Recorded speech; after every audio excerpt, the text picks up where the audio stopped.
ഹരേ കൃഷ്ണ. ഈ വിഷുദിനത്തിൽ എനിക്ക് ഭഗവത്ഗീത തുറന്നപ്പോൾ കിട്ടിയ ശ്ലോകം എന്ന് പറയുന്നത് മയ്യാവേശ്യ മനോയേ മാം നിത്യയുക്ത ഉപാസതേ ശ്രദ്ധയാ പരയോപേത തേ മേ യുക്തത മാമത.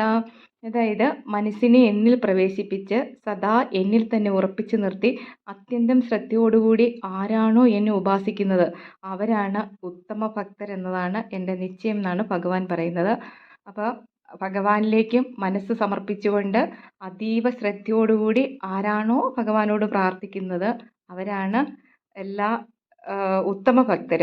അതായത് നമുക്ക് ഉള്ള ജീവിതം എന്ന് പറയുന്നത് തന്നെ ഭഗവാന്റെ സമ്മാനമാണല്ലോ. അപ്പം നമുക്ക് ഉള്ളതിലൊക്കെ നമുക്ക് എന്തൊക്കെയാണോ ഉള്ളത് ആ ഉള്ളതിലൊക്കെ നമ്മൾ അതീവ സന്തോഷവാന്മാരായിട്ടിരിക്കുക. നമുക്ക് ആഗ്രഹമുള്ളതെല്ലാം നമ്മൾ ഭഗവാനോട് ആവശ്യപ്പെടുക. അതായത് ഈ ഭൂമിയിലേക്ക് വന്ന എല്ലാവരും എല്ലാ സമ്പൽ സമൃദ്ധികൾക്കും അർഹരാണ്. അതുകൊണ്ട് തന്നെ നമ്മൾ നമ്മുടെ ആഗ്രഹങ്ങളൊക്കെ ഭഗവാനോട് പ്രാർത്ഥിക്കുക. അതുപോലെ തന്നെ നമുക്ക് കിട്ടുന്ന ഓരോ നിമിഷവും ഓരോ ദിവസവും നമ്മൾ പോസിറ്റീവായിട്ട് ചിന്തിക്കുക. നല്ല കാര്യങ്ങൾ, അതായത് ഓരോ ദിവസവും നമ്മൾ നന്മ ചെയ്യുക, നമ്മൾ നമ്മളെ തന്നെ സ്നേഹിക്കുക, നമ്മൾ നമ്മളെയും ഭഗവാനെയും വിശ്വസിക്കുക. അപ്പം നമ്മുടെ ജീവിതം തന്നെ ഏറ്റവും ശ്രേഷ്ഠമുള്ളതായി മാറും.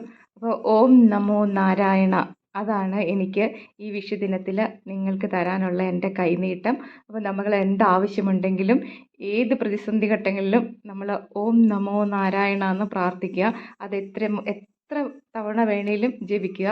നമ്മുടെ ഉള്ളിലേക്ക് ആ ഭഗവാന്റെ ആ പ്രകാശം ഉണ്ടാകും. ജീവിതം നമ്മളെ കൂടുതൽ കൂടുതൽ കൂടുതൽ ശ്രേഷ്ഠതയുള്ളതാക്കി മാറ്റും. അപ്പോൾ ഈ വിഷുദിനത്തിൽ എല്ലാവർക്കും എൻ്റെ ഹൃദയം നിറഞ്ഞ വിഷുദിനാശംസകൾ. എല്ലാവിധ സമ്പൽ സമൃദ്ധിയും ഐശ്വര്യവും ആയുരാരോഗ്യ സൗഭാഗ്യങ്ങളുമൊക്കെ ഉണ്ടാകട്ടെ. ഹരേ കൃഷ്ണ.